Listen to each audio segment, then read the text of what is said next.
Minnesota basketball fans, welcome back to the Living in Loserville podcast, Timberwolves Gophers edition. Welcome back, welcome back. Hopefully everybody's doing okay out there. We know it's trying times. Like I said at the beginning of all these podcasts, we just appreciate the listenership. You know, we're here to distract you a little bit. There's a lot going on.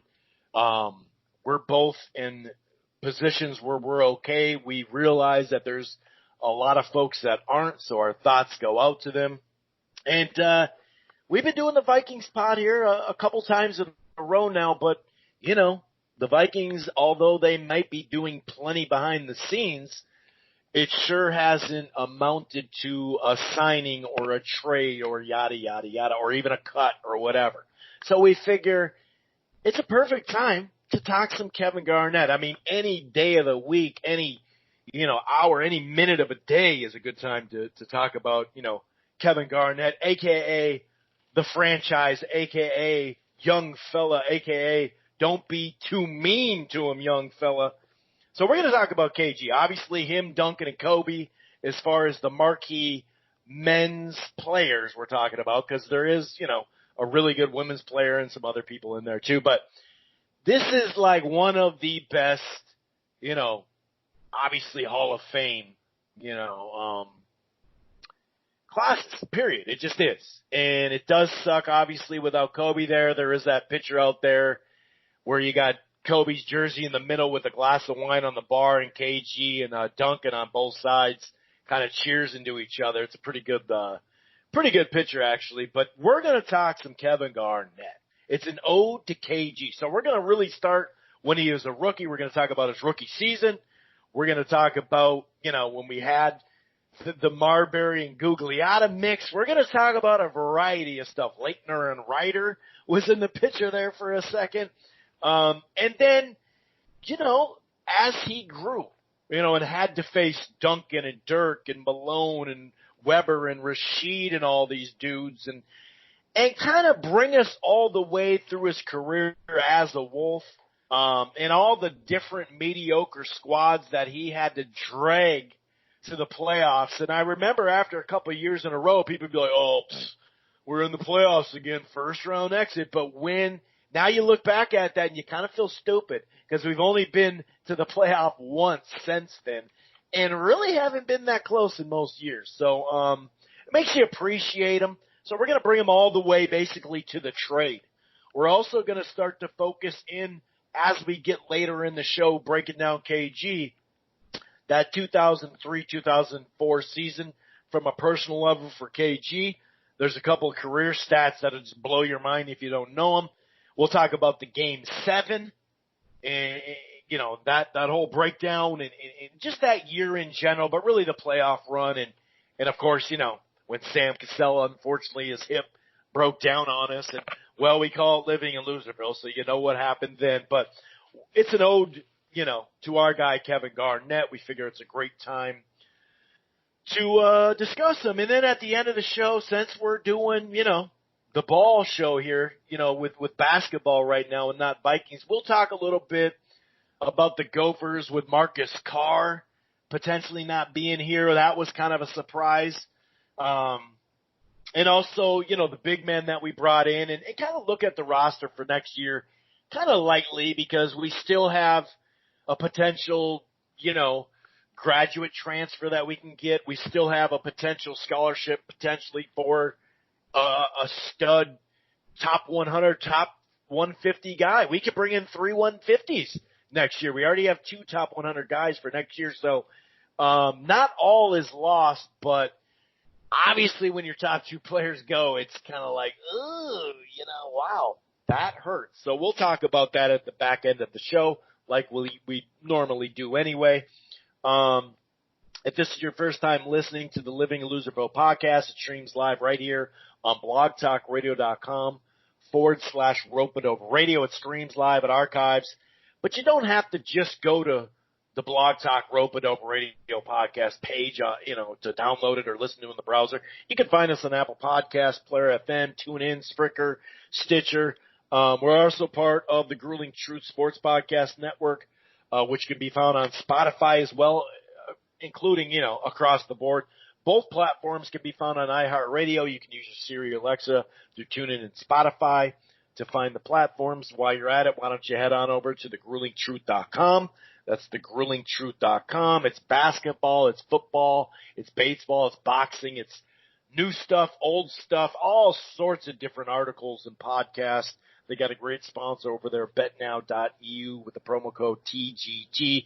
And one more thing, and this ad is even more fitting being given the times, if you're thinking about cutting the cord where you have and you're not quite happy, you need some, you've already ran through your Netflix or whatever. We got AT&T TV Now. It's live streaming cable. I use it myself. They have a 7-day free trial. There's no annual contract. The plans start as low as $60 a month. You can stream it anywhere. They have the cloud DVR. That's AT&T TV Now. That's live streaming cable. But if you're in an area in the state or a region in the country where the internet's not that good, let's be honest. It's different, just watching an archived Netflix or Amazon show. When you live stream stuff, it is a little different. So there is AT&T TV Now. That's a growing platform.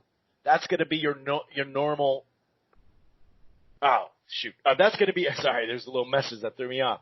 That's going to be your kind of normal, I'm totally lost myself now. Oh, that's going to be your normal cable thing, AT&T TV Now.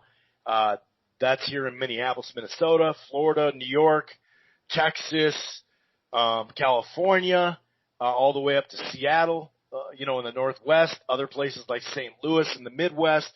So it's AT&T TV Now is the live streaming. But, you can Google AT&T TV if your internet's not that great, and you can find out if it's available in your area. So, like I said, this is just going to be a fun show. And, if you didn't watch KG on a night-to-night basis, you just didn't really get the full gist of his career. And, a year before he won the MVP, he could have won it that year, the year before. The guy should have at least got one more Defensive Player of the Year. But we know how the awards work. Obviously, we were the number one seed. That year he won it. The next year they were the number one seed, or not the next year, but the when he actually won the Defensive Player of the Year in 2007, 2008, they won the championship. They were the number one seed. So that's, a lot of those happen that way. But the guy was just such a multi-purpose player, offensively, defensively. Like I said, some of these stats that you'll see down the line are just crazy. Even the stat with him and Cat on the floor together in 2015, and with him off it, and or just with Cat on it, even those stats, way in his old age, defensively, will be like, wow, really?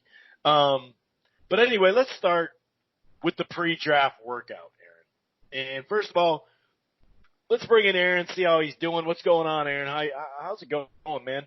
You getting antsy at all, or you just kind of getting in a routine now, and so you got, you're keeping busy? I know you've been just, going nuts on the NFL draft, mock drafts, that's for sure. Yeah, I'm not proud of that. I've gone a little deeper than I'd like to go on that draft.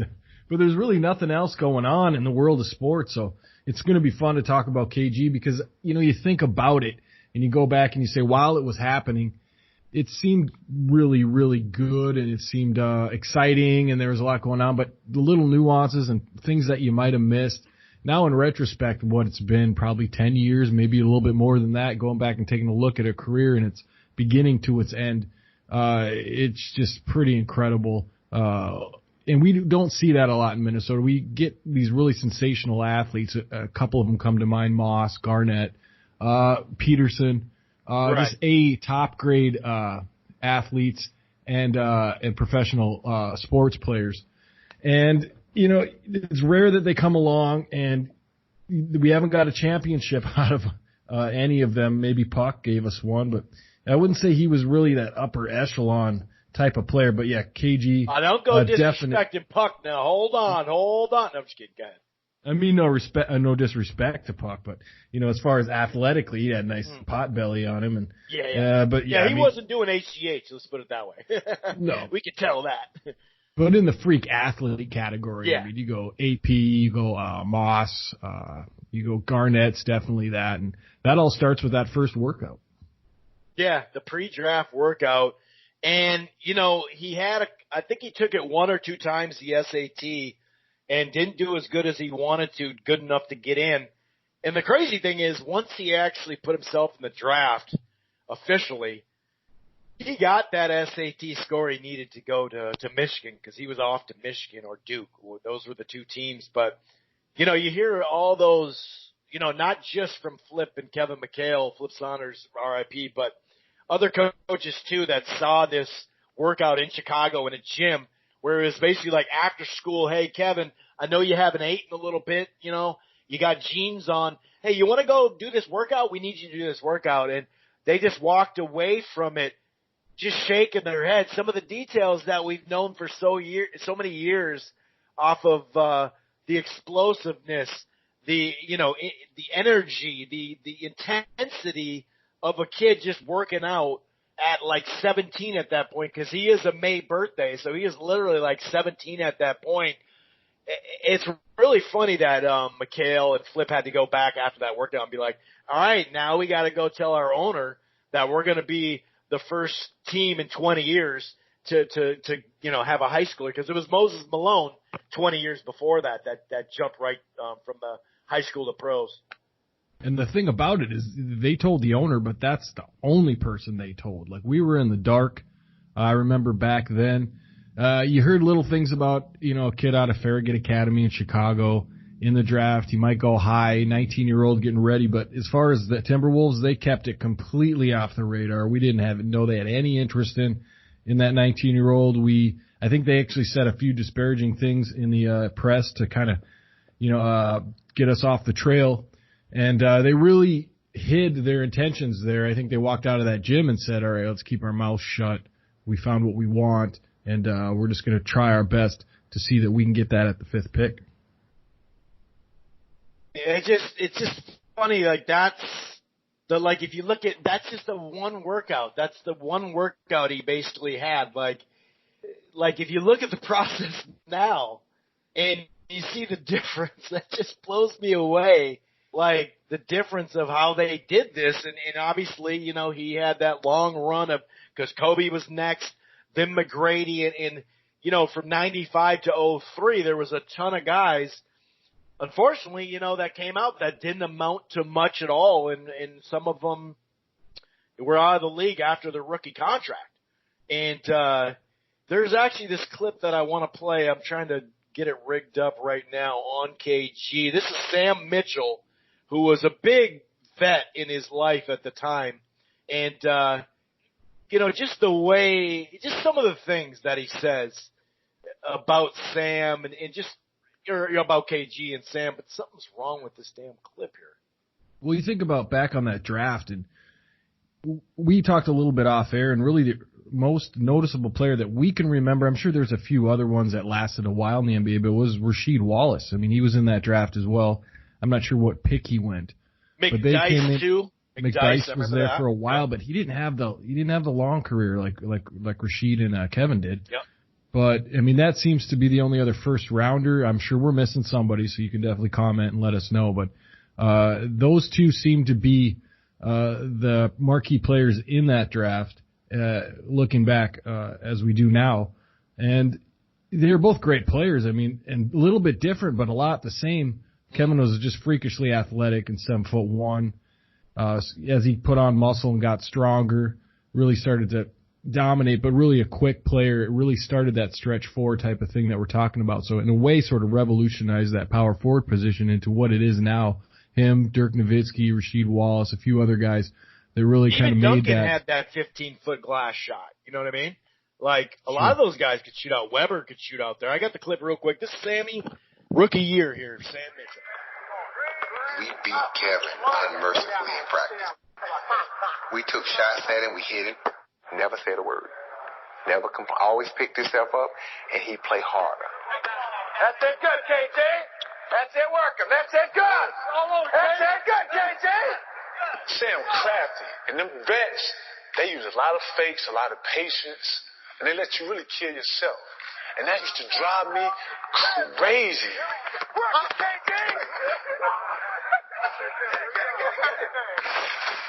And there's a clip later when he's talking about Doc Rivers. Name on the team.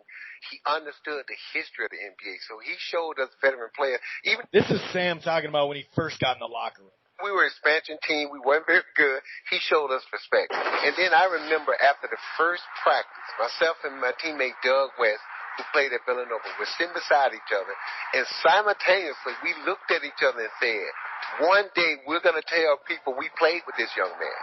We knew then he was going to be a Hall of Famer because, Casey, he was the best player from the first day he walked into that basketball facility from day one. He was the best. He could guard any position. He could score on anyone. And his love for the game, and you watched him. And, Casey, for 20 years, he played with that love and that passion every single day in practice and the game. And, Casey, I can say this. I never saw him take a playoff in a game or practice in my life. Now, think about that. Ever. There aren't many people. Right. And by the way, you can't say that about, let's be fair. I mean, even the greats of the greats, right? Nope. Baseball taking that bat off, down 7-0 in a hockey game. Don't run out of ground ball. Never checked out, right? Never checked out. Ever. And to prove it, Doc Rivers called me when he first traded for KG. We were in Italy playing an exhibition game against the Celtics. Doc Rivers called me and was like, Sam, I need you to talk to KG. And I'm thinking, what's wrong with KG? He's like, Sam, he goes too hard. He's trying too hard. He's doing this. He never lets up. He never takes a day off practice. He never takes a play off. He's killing himself. And I said, Doc, hold up. This is not an act. He does this. This is who he is. Doc Rivers thought Kevin was trying to impress them with all the and how hard he played. I said, no, Doc. What you're going to single day in practice in every game. And this is going to be the key. If his teammates don't rise to the level that he plays at, then you're going to have to get rid of him because he won't accept it. Yeah, and that's another thing, dude. Something we would hear is those practices. You know, those practices where, you know, Wally tried to get a little frisky. KG put him down. Like, there's just so many times, and that's why I gotta say, not to fast forward, but I gotta say, we're missing him in the practices, covering Cat for a handful of minutes here and there, giving him pointers, you know, just barking out stuff at him, giving him, like, scout on players he's already scouted the last 7 years, that type of thing we're missing on him. But, you know, for Sam Mitchell, that dude was a vet. He was with the Pacers before and after. And for a guy like that to say, I mean, he basically, a couple games in, he was like, hey, Flip, we got to get this guy in. And Flip's like, hold on. We'll get him in the starting lineup. But I think it took like, you know, almost half the season. But before you know it, he was starting. Yeah, he started, I think, about halfway into that season. But, you know, you think about him never taking a playoff in practice or in a game. And then you contrast that with Moss, who says, you know, he'll play when he wants to play.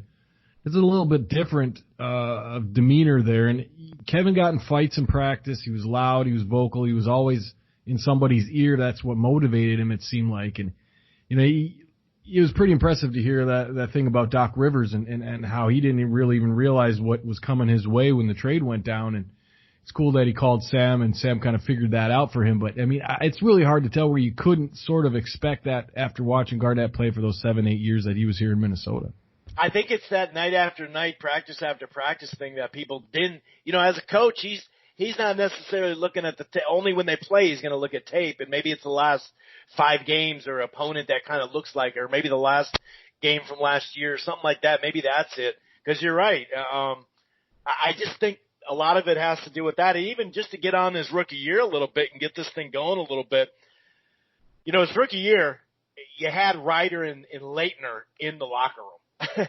And to think about where that could have went, here's a kid, like I said, it had been 20 years since, you know, the guy came out, you know, a kid came out of out of high school right to the pros. And he was just so, like, you know, like Sam even said in there, he's just so advanced mentally in a lot of ways. The kid was a superstar. Him and Kobe stepping into the league in their second year, both their second years, they freaking went to the All-Star game. You know what I mean? Like, or second and third year. And he could have messed up even a little bit and it would have been just fine. You got this money, you got this fame, you got these commercials, and he was just so dedicated. Every year he came back, but you could see it started out his rookie year as a possession. Okay, here's a good possession. Here's two good possessions. Oh wow, okay. Put some plays back to back, and you could kind of see, okay, this dude's gonna be something. He started just collecting his rookie year those double doubles, and you're like, he's this skinny getting double doubles, dude. He's gonna be good, and you could just see it.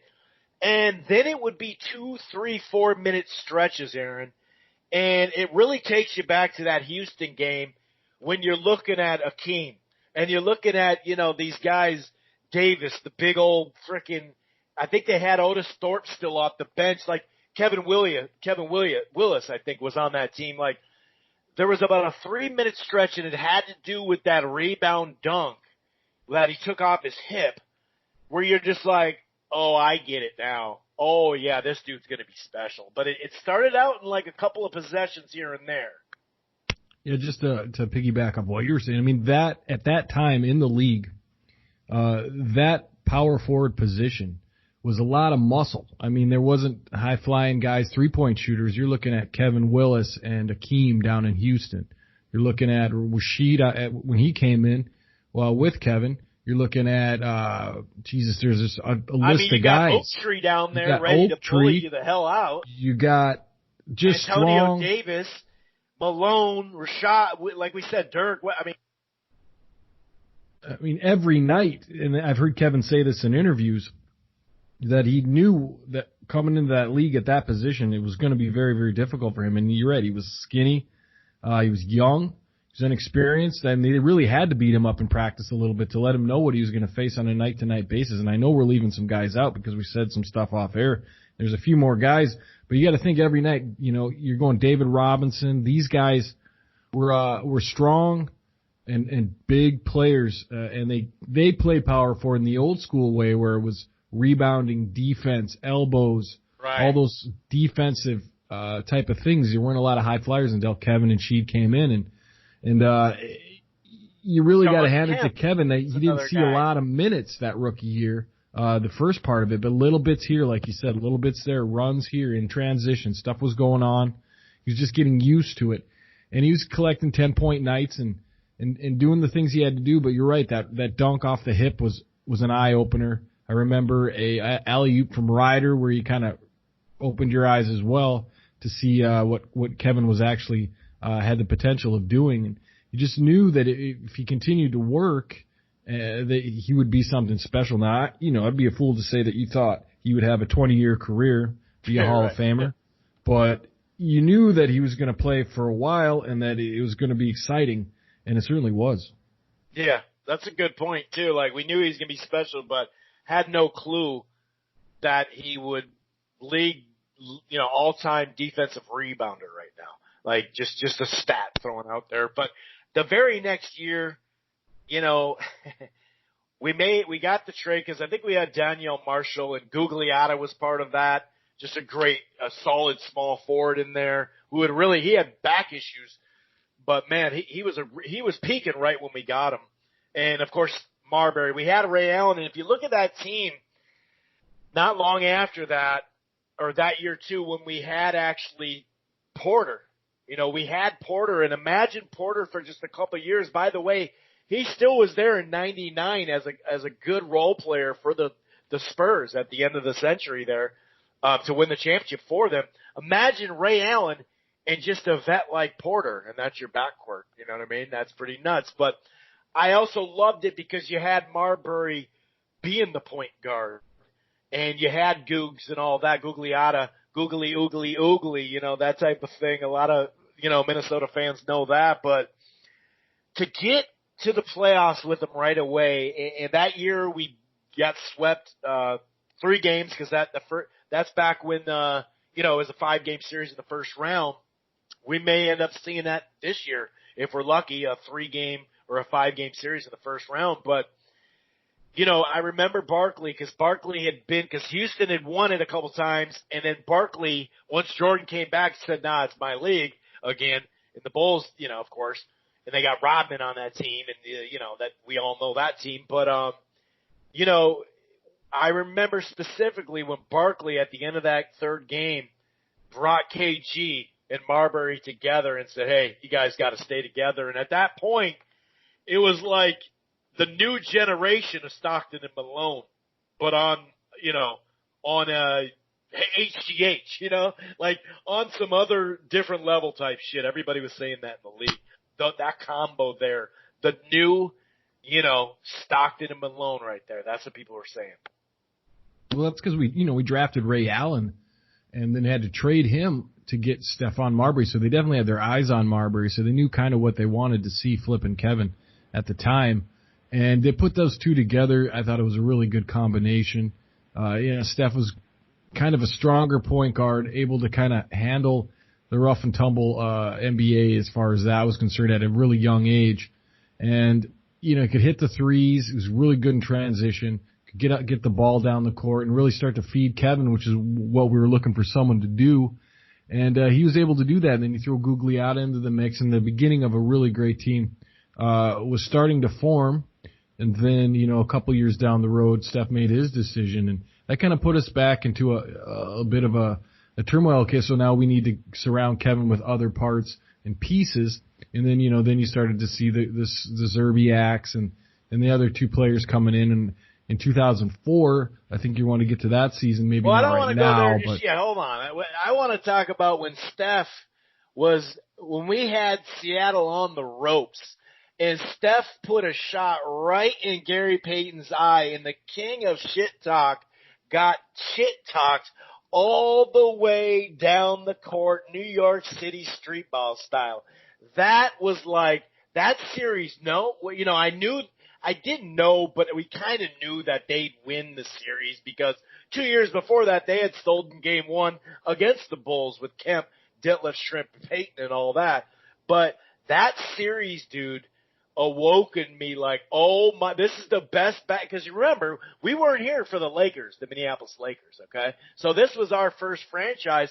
We didn't have a franchise, and then we just did, and that's why most of us here, that's our favorite NBA player, because that's our first guy that we really, you know, we love Jordan, love Magic, all these guys, but it was the homegrown thing that's our guy, dude. And even to this day, you know, he has a home here. But do you remember that Seattle series when we went up, or when we tied it, I think 1-1 and brought it back home? Of course, we lost, you know, the rest of the games or whatever, but that game where we were just matching them bucket for bucket and got that win, dude, that was the energy in that place, in the state, was just phenomenal. And I think Marbury had gone to the rack and he missed the shot. And this happened a lot too, because he could get to the rack anytime he wanted. But it was like, oh, if you miss, don't worry. KG's just going to rebound dunk. And that's what happened. But I remember specifically Marbury just New York City and freaking the king of talk, Peyton. Well, that's like Georgia Tech, because I was a big Kenny Anderson fan, and then you had Marbury come after him, and then you put that New York City style into the Timberwolves and give Kevin someone young on the team to run it, because I don't think Kevin was old enough to go to bars yet or anything at that point. You need right? Someone young to kind of keep him company, someone to run around with, and so that was the thing everybody was thinking. The two kids were going to come in, and then you add Sean Kemp into that mix of great power forwards in the NBA at that time. That's another player. Now that was a high flyer, so you have to take back what I said a little bit earlier, because that guy could move, but he wasn't the same kind of player. But he wasn't all purpose. Yeah. No, he wasn't that, but he could fly, he could do stuff, and so that was another opponent that he had to face. But yeah, that series is when we started to begin to see, okay, well, this isn't just good regular season, fade in the playoffs. Right. There's definitely something going here that can go a little bit beyond that. It may not be this year, might not be next year, but coming up, you keep these two together, there's good playoff runs ahead. Yeah, exactly, dude. I just remember that series specifically, and I was actually traveling at that time because my girlfriend at the time had lived on or went to school on the East Coast. So I saw some of those games here and I saw some of them there. And I actually, this is when, Northwest Airlines had a big, hangar up here, I guess you could say. And, they actually went on strike. So I got stuck on the East Coast. I'm like, that's cool. Playoffs are on. I'm going to watch the game, and I just, man, I remember that. But like you said, then all of a sudden the lockout came. And what's funny is Shaq and KG, their contracts, a lot of people just breeze over it with that's why they had a lockdown because of those $100 million contracts. Okay, well, let's talk about the contracts today, shall we? It was never because of Shaq and Kobe too, but never because of Shaq and KG. It was because of Kemp getting older and heavier when he went to Cleveland in that lockout year. Because remember, he said, well, I got to beef up for the East. Yeah, okay, you got to beef up the East. It was Patrick Ewing. It was all these getting older guys that had these huge contracts, not to mention the rookie scale was all messed up. The NFL, that 99 year is when they got that rookie scale under control because I remember Big Dog Glenn Robinson was talking about he wanted to try to get a $100 million contract. Even like Big Country Reeves from Oklahoma State, I think it was. He was getting a huge deal out of right out of college. So people always blame Shaq and Garnett, the guys living up to their contract, but it was always the actually older guys and the rookies that were messing up the pay scale. And then ever since then, the pay scale has been a lot better. The rookies, you don't just, you can get to your extension quicker now. You don't have to sign a 7-year deal. It's only 3 or 4. But that always kind of bugged me. But like you said, that trade, it really broke down to Marbury couldn't handle that $100 million guy would be on the roster. But nobody was going to get that deal ever again until the next, years in advance. So Kobe, like all these great, Iverson, all these great players weren't going to be able to get that kind of deal. Nobody was getting them. It just wasn't possible anymore. And he got mad at that. And I remember KG and him used to hang out sometimes in the same crew. And they had a little argument about it. He's like, I'm the one who could take the last shot. I'm the one who could do this. He's like, well, you got the ball. You're the point guard. So yeah, you got the ball, dude. You do what, I'm not going to sit here and force a shot up. So they did get a little bit of argument about that. I remember, KG and some other his friends talking about that back in the day on a video on a little special about KG back then. But yeah, Terrell Brandon or Tim Hardaway. Hardaway was really, his knee was basically falling off at that point. So that was the two guys we could have traded him for. We did get Terrell Brandon, stop and pop, first half, that type of guy. He'd go off in the first half and, he'd be gone and didn't really play much defense. Brandon used to kill us for the Cavs though, and sometimes you make those trades because you remember a guy killing you. You're like, at the time you had to get something, so it wasn't a horrible trade, but he had injuries. Then then more injuries there. Then we brought Chauncey Billups in, and you saw some potential there, and then McHale didn't sign him for I think it was like a 6-year, $20 million deal or something. And a year and a half later, we signed T-Hud to like a 6-year, 36. Like, we won't get into management too much because that's a whole different other podcast, but it did suck because when you talk about the Duncan matchup, because that was a big thing back then. Dirk didn't really get the respect until later in the 2000s as just a stud player, Hall of Fame player. But it was really Duncan and KG with a lot of people when they'd match up. And you can look at those stats, and you can't find too much head-to-head. But people got to remember, when you come in the league, and this is what we talked about off air before, when you come in the league and you're power forward, Duncan, KG, who would you rather have? Would you rather have, Dean Garrett, Rasho Nesterovic, Joe Smith, guys that, like Oliver Miller, guys that had already kind of almost ate their way out of the league coming on your squad? Like you mentioned, Ole Camby, like Irv Johnson actually worked out as just a decent center and didn't bring Ole Camby, one of the biggest busts as a first rounder off the bench. But just imagine having to we won't even talk about the point guards and the guards, but imagine that 1-2 punch we talk about with the center and power forward. he always had to go in there with like a knife and maybe an old pistol or maybe the Civil War stuff where you got to pack it every time you shoot it. And they had Uzis and submachine guns, and that's something we'll get to in a little bit too from KG. But it was people didn't realize, like, dude, you realize Dean Garrett is not David Robinson, right? And that's the real tragedy there, because you got Kevin, who's, a Hall of Fame player and was a really great player at the time. And you're going up against guys like Robinson and Tim Duncan, and they were really a thorn in our side for about 3-4 seasons where you just couldn't get past the Spurs because we just didn't have enough firepower. And then you lose Marbury, and then you make a horrible deal with Joe Smith, which comes back to bite you for under the table deal. At this point, you're trying to put parts around him, but you're doing it just the wrong way now. The deal, Marbury's his own deal, so you can't put that on anybody. That was a very, we had reporters up here. We had reporters up here, on the radio at midnight trying to say, okay, is Steph going to stay? Is he going? Are we trading him? Steph forced his way out of here. I think if you talk to Steph now, that he probably will tell you that was probably one of the greatest mistakes he's ever made. He went to be almost a god in China, but that's China. And so, and then the Joe Smith thing is just such a huge thing. We were competitive with the Spurs, which were the people we needed to get over to get to those finals for those 3 seasons until that finally broke.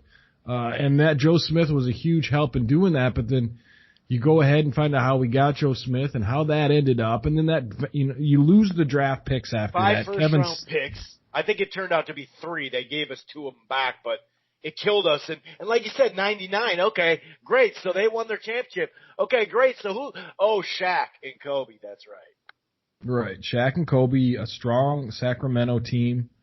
All these other people rising up when you've got no capital to go ahead and try to get Kevin surrounded, and still Kevin was loyal. Still Kevin was there. Still Kevin was playing hard through all of that. It's pretty impressive, and also we're a Timberwolves fans, so we had nothing. Then we had KG.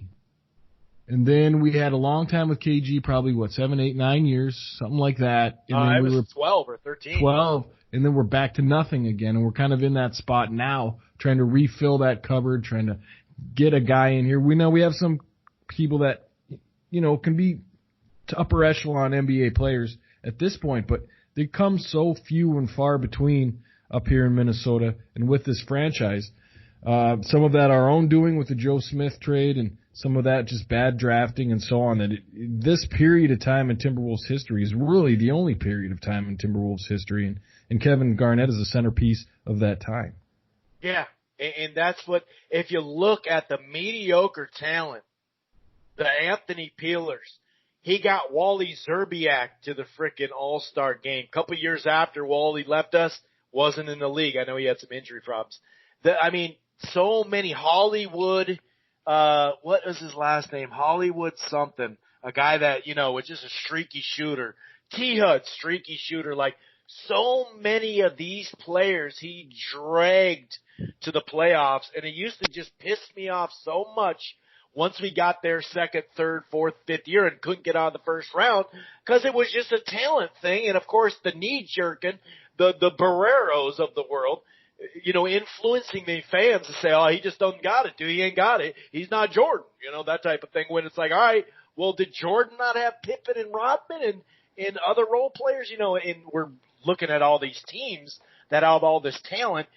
All those guys we mentioned, Weber, Rasheed, Dirk, Portland was stacked with talent. Like, all these guys had way better talent. But even on these runs, we talk about the Lakers, they would go 16-2. Well, and I think San Antonio won a championship. Maybe that was 2003. And then maybe that was 99. One of those, with the Lakers, the three-peat, one of those years, or both those years, it was 16-2, I think, was the records. And one of their losses was, guess who? KG going nuts on the road or something like that. Like, he never got his full just due until they put talent around him. No, and to interrupt quickly, he had to deal with 3 catastrophic things that happened to him early in his career. You get Malik Sealy, his best friend, dying. You got Steph Marbury turning tail and heading out of town. And then a horrible deal with Joe Smith. I mean, he never really had a solid footing or ground to work with here. And he never really had players around him due to these things that happened. Some of them by chance, some of them by stupidity, some of them by arrogance. Never got around him until that 1 year. And even that was, that was pulled together kind of haphazardly and definitely broke up haphazardly. And so you're talking about a Hall of Fame player who just could not, by hook or by crook, get anything around him for any substantial amount of time. I mean, Gugliotta was a decent player. Zerviak was a decent player. Terrell Brandon were decent players. But whether it was temperament, athletic ability, simple drive, Chauncey was pretty good too. But, there's another folly. Gone again. So Kevin really, and he stayed 2-3 years true. later, they call him Mr. Big Shot a couple years later after that. It's like, so you want to pay T. Huddy but not Chauncey Billup, Mr. Big Shot? I mean, it's a tale of woe, really, if you go through it. And I really wasn't thinking on that level until you started talking about just the things that Kevin had to go through as a Minnesota Timberwolf. And it's just staggering, all the different situations that he went through here. It just blows the mind. It really does, man. And like I said, the second, Sprewell was about a wheel and a half, because he wasn't in his prime, but he still was pretty damn good. You kind of had to feed him early, but he was still good defensively, and we didn't need him to put up 25 or anything like that. So he was like a really good role player for us who could go off. He could go off. He still could get to the rack, especially he was seeing a lot of one-on-ones. Sam Cassell, that pick and roll with them two was just nasty. And you had Sam Cassell with the classic line, some guys run around their house, some guys run their house. I'm a guy who runs my house, you know what I mean? Like Cassell, and we're going to get into the season. But yeah, when you look at all those negative Nancy's here media-wise that definitely influence the fan base, even good friends, I'd sit there and be barking at them like, dude, I don't care what Burrow says. Look at what these other teams have on their team, dude. Like, and it's like, what do you want him to do? He's doing everything. It used to just frustrate me so much, but the second they gave him talent, and it was older talent, like I said, Cassell, then after that, we traded him for that Euro guard that didn't turn out anything. He had that hot ass wife. That's about all he had, and from the Clippers. And even that year, the Clippers hadn't done anything. They got out of with Brand and Maggette and all those guys and Odom. They go to the second round with Sam at that point. Like Sam for that season until the end. Unfortunately, it's like he was rebirthed. It was just like a really good fit. And Wally had gotten hurt during that year, and Troy Hudson had gotten hurt. So, and we tried to, Ole Camby, like I mentioned, but our starting lineup, we said, fuck it, we'll go Ernie Johnson. We got plenty of scorers with Cassell, Spree, and Garnett. And then Trenton Hassel, he's our small forward, and he could just guard his ass off. And so you just had that perfect defense. You could hide Cassell. And then when, Huddy never was able to come back all the way. He wasn't there in the playoffs. But when Wally came back just in time to get his groove going, and then in the playoffs, he was our sixth man. And he came in, he's like, oh, I just get to shoot? Oh, I'll light this shit up. No problem. So it was a perfect fit that way. And like I said, Trent, what am I saying? What's his name? Trent. Why did I just not, what the hell's his name? Gary Trent? Not Gary Trent, but the small forward that started. I just fucking said it. Why am I just spacing his name? Anyway. Oh, Trenton Hassel. Thank you, Hassel. Yeah. And, he's just like kind of glued like, hey, dude, why don't we just make a defensive squad? Because we got scores, and we only have to hide Cassell and Wally's when he's in, So it just clicked that year like right away. I think we were like pretty good early, but then we got on a run that year, and I remember coming down the stretch. I think they had to win their last 5 games or 7 games to get that number 1 seed in the West. And remember, the West was stacked with even better teams, top to bottom 8, the top 8, than it is now. A lot of people say, yeah, but they're in the West. They were in the West then, dude. Remember, we all pined to be in the East and maybe even get to a conference final or the finals through the East back then when it was really bad. Like, you look at like I said, you look at these teams he dragged, and then you look at Love and Company and Cat and Company, and we can't even give it a 500 club out of these guys because a lot of it's empty numbers, and this generation doesn't realize that these empty numbers don't get you these wins. And KG was a perfect example. But let's get to that season, deeper into the season. Obviously, we make a run. And like I said, just to finish off that 5 or 7 in a row, we had to win straight out to get, I think, over the Spurs. It was either Lakers Spurs, but we had to win at San Antonio, I think in March or later April in that season. And we won on the road. And it was like, okay, dude, we did that. We beat the frickin' Spurs on the road. Here we go. We're going to do this. And that was the year that the three-peat had already happened, right? And the Spurs had already won a championship. So, and I'm saying three-peat for the Lakers. So the Lakers had old-ass Gary and old-ass Malone. They had already they were looking for role players that year. And so they weren't exactly who they were for that three-peat. Yeah, but nonetheless, let's put it in context, man. I mean, that's a Western Conference where you had the Lakers with Kobe and Shaq. You have Hakeem Olajuwon down in Houston. You have a great young Sacramento squad coming up. You had the team that should have won. If it wasn't for that ref that got busted, they would have won that year, dude. We all know that, That guy went to jail, the ref. We all know that series. You're right about Sacramento. You got San Antonio. Portland. Denver. Oh, Utah. Utah's always been there. Let's not forget about them. Denver was an up-and-coming team. That's what we had first round. So when you say that it was a stacked Western Conference at the top of the Western Conference, it was stacked. I mean, a 7th seed, you were scratching and clawing for a 7th seed. You could get a 5th seed if you were lucky. You had to go what? I think we won 60 games that year and ended up a 4 or a 5 or something like that. Well, not if that I can remember right. Not the year that we went and there. And it was a 3 or 4 year thing where it was like that, where you could win 70 games and be a 3 seed. It was a stacked conference at that point in time, even more than it is now. And I mean, now it is a little bit, but man, in those days, you really had to win a lot of games in the regular season to even make the playoffs, much less to go up that seeding. Yeah, I think we won 58 or 59 the year we had the number 1 seed. But you're right, a lot, right in that range. Like we had a 50-game winning, 50 wins one year, right? Remember that year? It was a couple years before this. We got the 4th seed. We got the home court. Sweet dude. We got the home court. This is beautiful. Who do we got? Oh, it's the Lakers because Shaq missed about 40 games, so they were the 5th seed. You know what I mean? Like, that's just how it went. It was just like, so we finally got home court in the first round, something we haven't had for like 5 years or whatever. And then we got the fully healthy now Lakers ready to make a run, and I think that's the year they won it again or whatever. So, yeah, you're right, dude. It was so much deeper, and it was a two-way basketball then. Almost most guys, the three-point shooters were on your club. They came off the bench.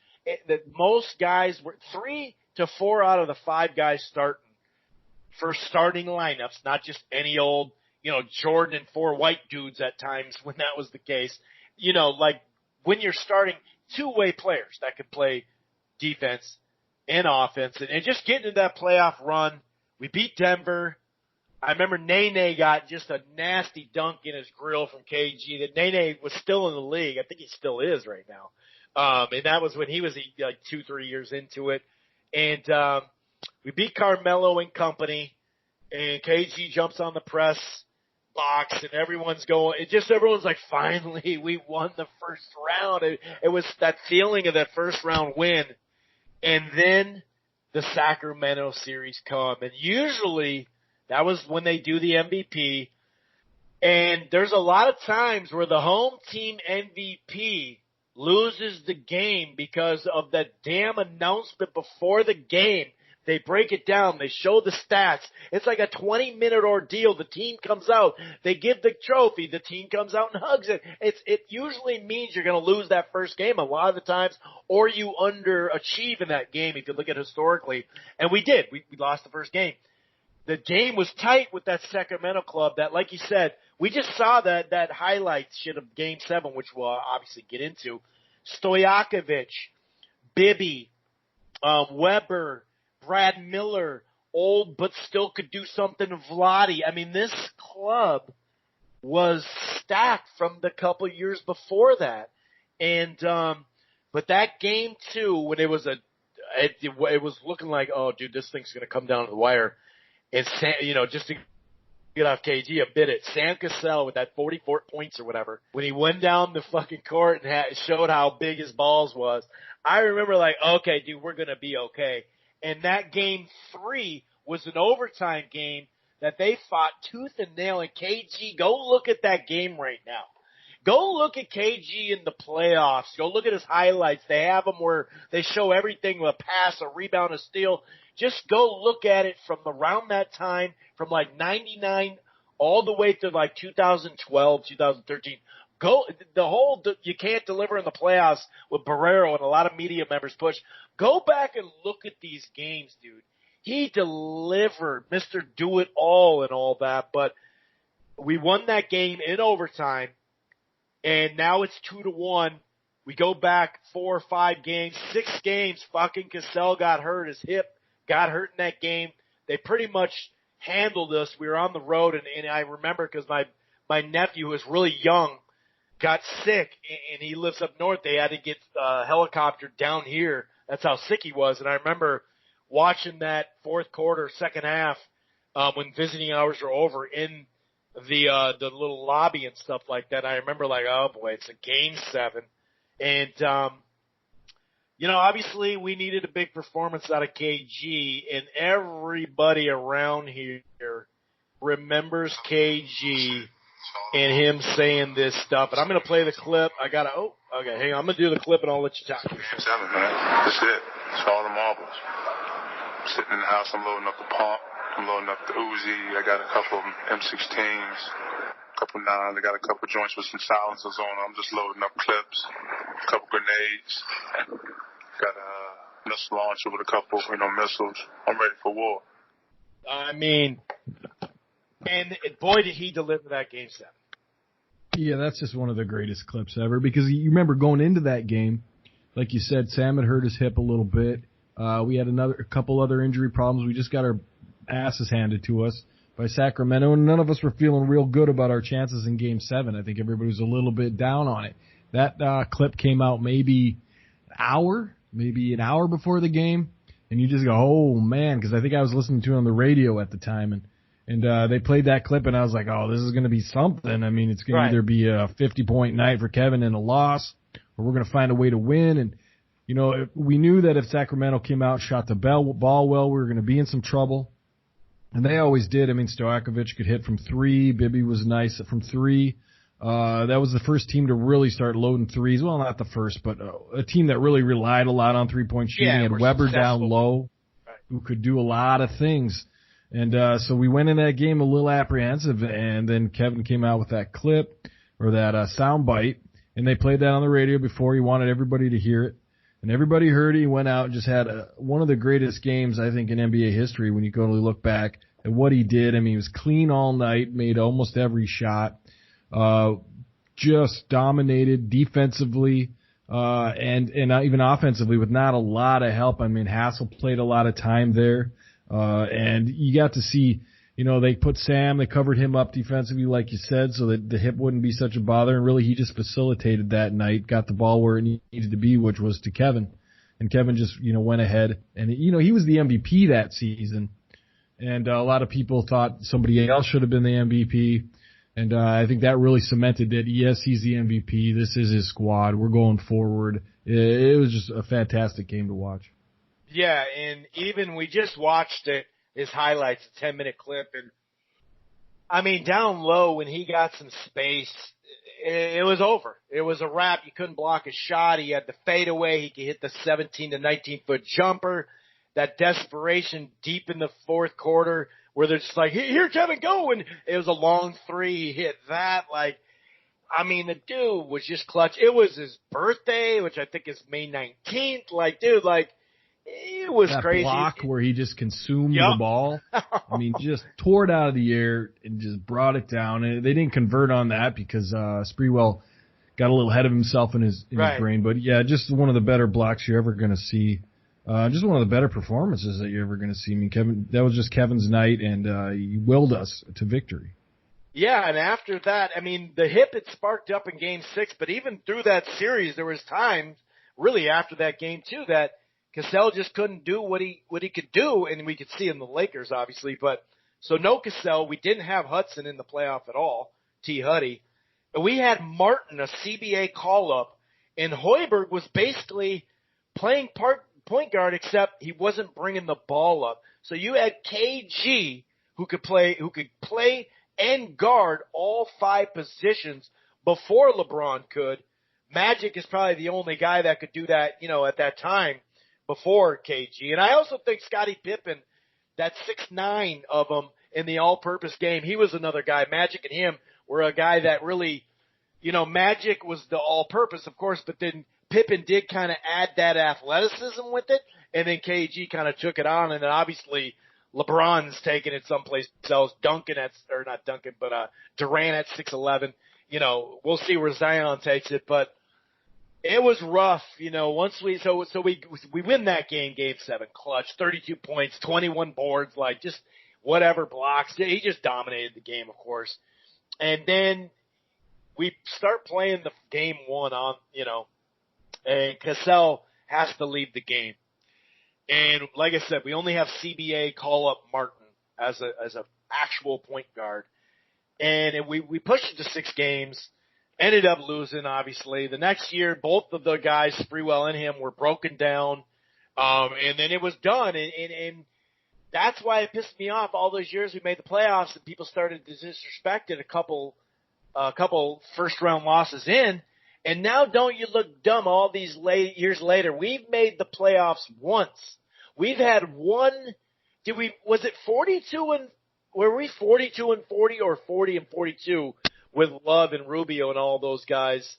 I can't remember, but we haven't even sniffed it besides that 1 year, basically. And you look back, and it's kind of like a shame on you. And, hey, man, that was great, Barrero, to get your ratings and stuff, but you really influenced a lot of – and I love Barrero, don't get me wrong, but there's times where he would just go negative because that's his shtick, and he's super talented, great writer, and – turned into a great broadcaster. I'm not ripping him as far as his career and what kind of talent the guy has, but clearly he influenced a lot of players, not players, but fans back then, and it used to just piss me off.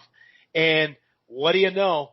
Kevin fighting a trade all the way to the end, but finally getting talked into, hey, if you want to help our team in our Minnesota, how about we make a trade and we get a bunch of stuff back for you, man? And you had to, Chauncey Billups, a lot of people called him up like, dude, just go, dude. They got Pierce. It sounds like they're going to get Ray Allen because I think they got him in the draft. And he was just like, oh, shit, we'll go there. And what do you know? The first year, he freaking wins the championship with that squad, dude. And it just – I hated it, but I loved it. I had the Celtics T-shirt jersey, and Pat, once he was gone, I don't like the Celtics or whatever. I'm not cheering for them now. But I watched a ton of Celtic games in that whole run. And what do you know? The first thing besides anything is possible, and he cried for a while screaming, the first thing once they calmed him down a little bit, soda. He brings out soda. Even Celtics fans were like, whoa, what are you talking? What are you disrespect? They must have been like, what are you doing? What do you mean soda, dude? You're in the soda. Like, that's how much he connected with us, man. Looking back, and in Dan Barrero's defense, he was calling out the abysmal mismanagement. He was calling out KG, dude. I'm talking about that. Well. No, he was doing that as well. He used to harp on him saying he can't do enough to get a championship. That's basically what he was saying the whole time almost. Right. But in his defense, while he was also doing that, he was calling out the abysmal mismanagement of this player's career and how they could never get another player. But how can you rip the GM but then rip KG? You can't do both. And that's what he was doing. But that's bullshit, isn't it? I think you can do both. How could you not? You can do both. You can miss the management and KG. You can. He was hard on KG, but he was also hard on Kevin McHale. He was hard on both of them. But if the management's not allowing you to get talent, I'm not saying on a game-by-game basis you can't rip them for missing a shot or taking a jumper. I'm not talking about that. I'm saying overall his thought process back then about KG, you can't do both. You can't put a stamp on someone and say they're not capable as a franchise player to turn the page on the franchise and win a championship. You got to say, well, if I'm going to rip Kevin, then I got McHale. Then I got to at least put it all in perspective, and that's something he wasn't doing back then. Well, I think his perspective, and I don't want to put words in his mouth, but I think he's saying, see if I can organize this right, is that you can't form the team and lay everything at Kevin's lap because he doesn't think Kevin was good enough to win a championship by himself. There's no player that has in the history of basketball. Right. So I think his biggest complaint was Kevin's great, but he's not great enough to win a championship by himself. And therefore we needed help around him and the gross mismanagement of it. There's no point there, though, because no one's ever done it. Michael Jordan couldn't do it either. Jerry West lost a bunch. He's the logo, and he lost most of the finals because he didn't have a good enough team to do it. Well, that's my point. And I think that's Barrero's point as well. But how can you say he's not good enough to be a one-man team to win the championship? That's impossible. That's my point. How can you say stuff like that when it's impossible? The history of the league tells you that. Right. So I think you're just cementing my point. My point is that no player can do it by themselves. Right, but no player can do it by themselves. Why rip him then? So he needs help. Act like you're missing the point, I think, dude. Why can you? How can you say that? Missing the point. Okay, so you're telling me they're going to rip McHale because he's not surrounding you with the talent. We know that. Yes. But then rip KG for not being the player that can't get us to the next, the next era or round or whatever. He was ripping KG as a player even though he knew he didn't have a talent. Not ripping him in personal stuff like don't take a jumper there, drive. I'm not talking about that stuff. That's basic. And I love Barrero a lot of the ways. You can't over the top be negative about, because he pointed it to KG was my point way too many times when the problem was the talent around him. Well, that's not how I saw it. How I saw it was that you can't expect KG to do it himself, therefore you need to get people around him to help him, and there was no way that was going to happen, therefore he kind of ripped the whole club and not just KG. I kind of understand what you're saying, but I don't agree with it. I think that I didn't say just. Everybody knew KG couldn't do it by himself. That was the glaring weakness of that whole era. And that the fact that, yes, you can win a championship with players around him, but if you don't have them there, you can't expect Kevin to do that. And I think they continually expected him to overcome all of these things and all this lack of talent around him. And then Kevin was great. Kevin is great. He's a Hall of Fame player, but he's not good enough to pull that amount of, or that lack of talent with him to win a championship. So I think that was more, in my view, that was more of Dan's complaint. I think he thought Kevin was great, but I think, the lack of talent around him was always going to be the albatross around his neck, and it was here in Minnesota. One thing I know is I wasn't arguing with the wall. And Barrero was, because they'd always say, when I'd argue with someone this point, they'd always say, but Barrero's right. No, but I wasn't arguing with the wall about Barrero. I was arguing with fans, and I'm talking about regulars, random people at the bar, at the game, everywhere we went, because I just think we remember it two different ways. I had argument after argument over this, and like I said, it was with human beings. There were some times where he does go negative because that's his job. That's his shtick. He's a super talent. He is the most talented guy in the state on air when it comes to sports. He's a great writer. I'm not ripping him that way, but there's no denying some of the things because I kept having to fight the argument. But either way, I'm looking at the time, and this is how passionate we are about KG. It's you can tell it's still a very contentious issue, and I'm not falling on a sword for Barrero. I'm just saying how I understood the thing, and it's still very contentious because everybody here realizes that, and they think one way or another about that era of Timberwolves basketball, and they think about what could have been and what could have changed and how we could have done this and how we could have done that. And it's, like you said, it still brings people to arguments even today. The Glenn Taylor thing, it's ridiculous because he talks shit on the way out like that. They forced inside the locker room. Taylor didn't even know this, but they forced KG to sit the last chunk of games because his knee was acting up and he didn't want to, but they forced him to. And it all started, this whole beef. And we're going to get to Gopher stuff real quick. But the beef started with Taylor talking shit on the way out. And it was real ignorant what he said. And it made no sense to say that about KG because he had already shown that that's not what he was about. And then when they brought him back, and just to clear this up, because not with you, but with the audience, this is the conversation going out there, and the local media are swinging this stuff. Well, it's actually more KG's fault because Taylor's reached out. Yeah, but it's not what you say, it's your actions.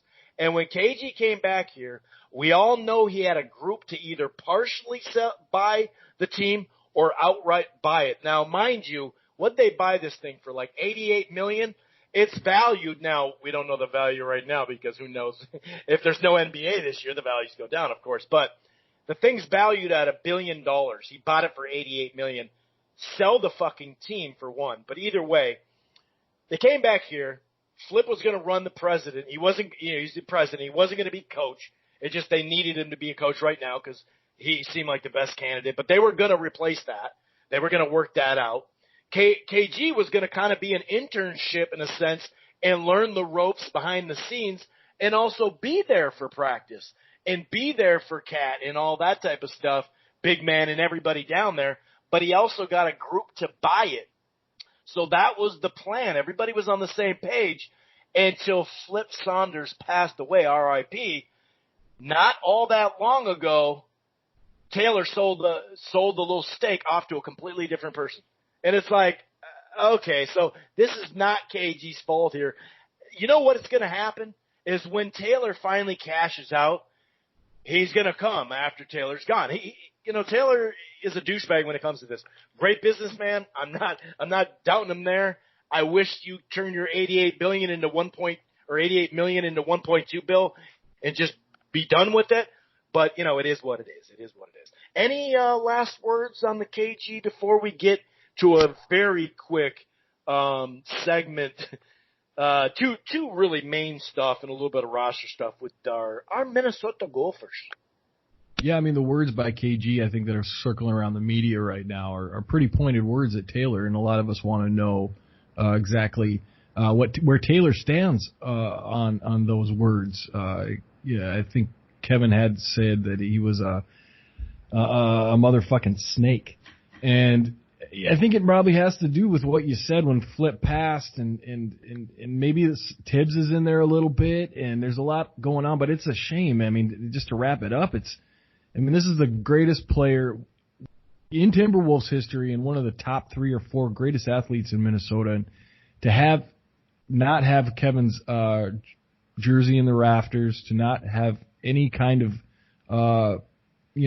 nod to him at all is just wrong, and something needs to be done about it. And I don't know if Kevin's going to come run the team when Taylor moves on, but it's getting to the point now, and I know Taylor's 80-some years old, so I mean, I think we're closing in on the time when he either moves the team or passes it to a child or something like that. But it's time to maybe turn that page. It's quicker than later, I think. Yeah, here's the quote. My years in Minnesota and in that community I cherish. At this point, I don't want to deal with Glenn Taylor or Taylor Corp or anything that has to do with him. I love my Timberwolves. I love the people. I love my guys. I'll always love, people who fuck with me there. And he even was surprised when he came back that game one when they sold the place out. Because remember, Wiggins and Cat and all were like, wow, this place can get loud when he came back as an old dude. And, he says it's always a special place, the state, the city, it's always a special place. But like, here's your quote. But I don't want to do business with snakes. I don't do a business with the snake mother effer. I try not to do business openly with snakes or people who are snake-like. And you know what? I don't blame him because, like you said, it's going to move on. He will come here. They are going to sell that thing. It's worth $1 billion. They paid $88 million or whatever. Kevin Garnett is the only player in the NBA history, I forgot the stat thing, to currently, right now, to be top 50 all-time in career points, career rebounds, career assists, steals, and blocks. And the block is the thing that we got to keep LeBron away from. No more chase down blocks, LeBron. Don't do it to us. But when you look at some of these, he's number one in the league ever with defensive rebounds. Not offensive. I think that's Kareem. But when you look at some of these stats, you look at like the scoring thing. Once he got more one-on-one and late help, 2004, that year, MVP year, he led the league in points that year. Not average, but points. I think he was fourth in average. But points because he played the most games, and AI missed like 12 games or something like that. When you look at some of the only player in the NBA history to reach at least 25 points, 10,000 rebounds, 5,000 assists, 1,500 steals, 1,500 blocks, only player in history to average 20, 10, and 5 for 6 consecutive years. Larry Bird had that. Then he kept it, extending it a couple years past that, 9 consecutive years for 20, 10, and 4 assists.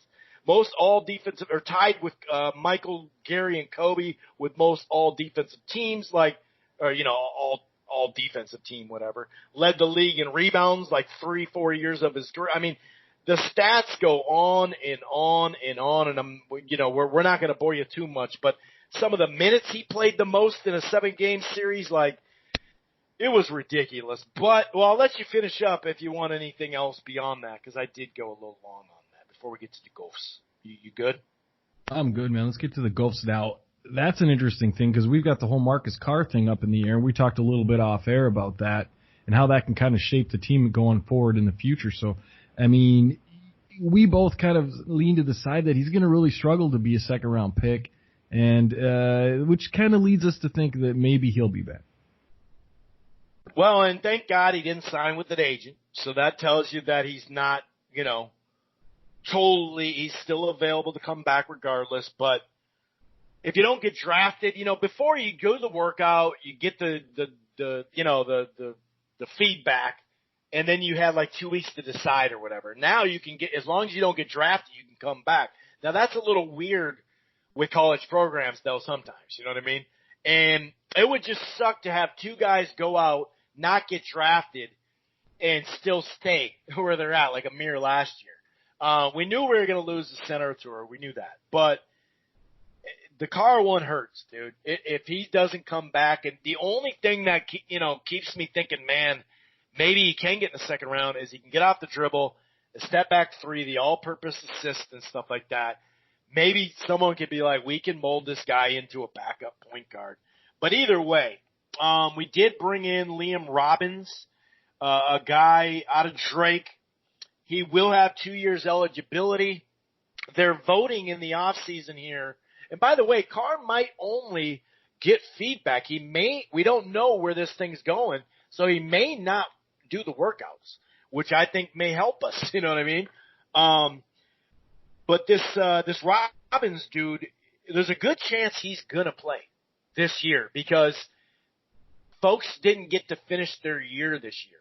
So they're going to be a lot more lenient this year on giving the go-ahead and making eligibility right away instead of letting them repeat their years because there's a lot of pressure for that. They're doing that for spring sports, but not winter. So I think there's going to be a compromise. Either way, they're voting in this off season, but it won't kick in till the next year. So you, as a college student, athlete, obviously, you come in and you can transfer and go right into playing. You don't have to sit out, but you can only do it one time. So there won't be this, so I think that's a good rule on both sides. I think the key thing with this kid, there was some clubs after him, Duke, Kentucky, Michigan, Iowa, Iowa State, Kansas. A lot of teams in the last chunk of days, up to 25, reached out and said, hey, we got a spot for you, just so you know. Blocks and rebounds is basically what we need. And at 7 foot, with that amount of bigs leaving, even the Illinois big is gone. We know the Maryland big's gone. A lot of bigs are leaving. So if we can just get 8 rebounds and 2 blocks, I think it's a good filler, man.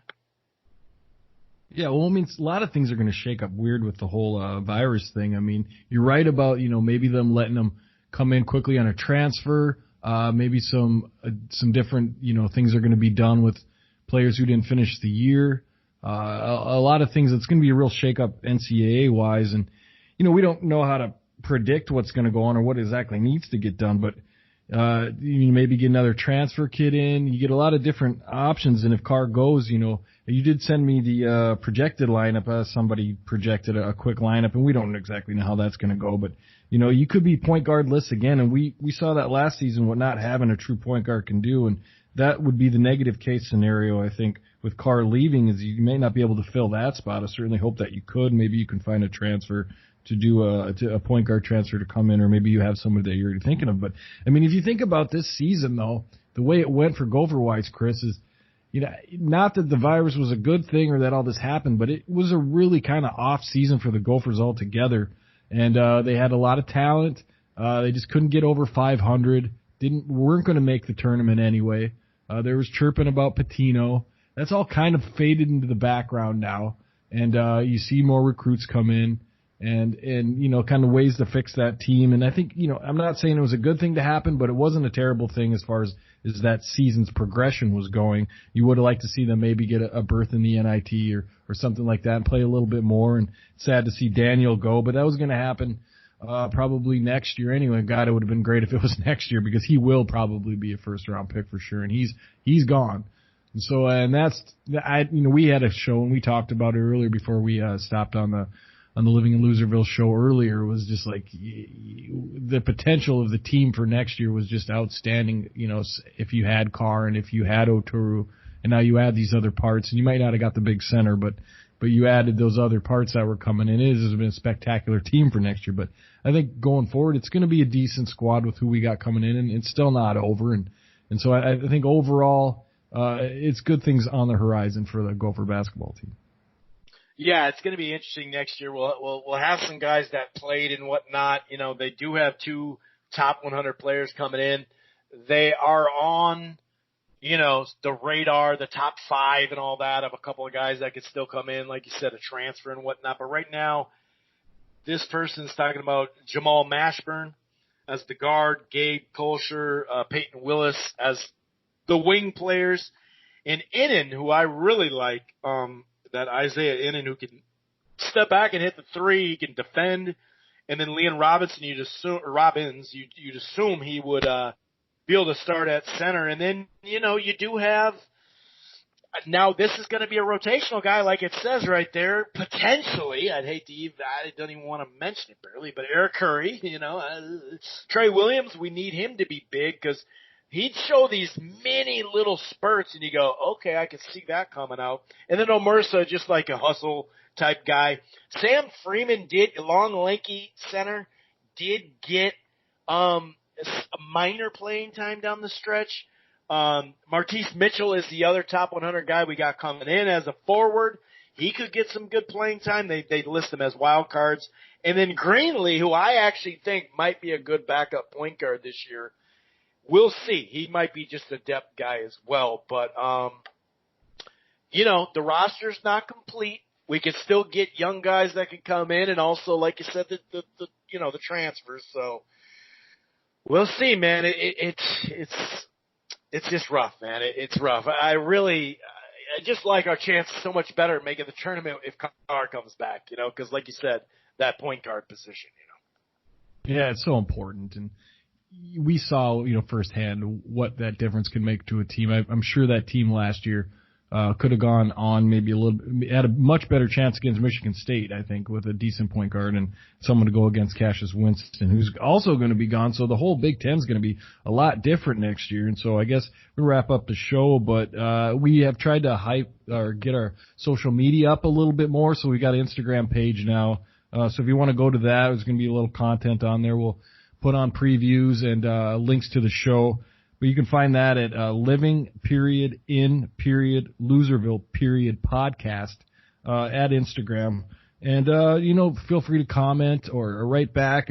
We've got a lot of things that we've talked about on this show that you might want to put your 2 cents in on. So it'd be nice to get some more followers. So go ahead and find us again. That's living_in_Loserville podcast at Instagram.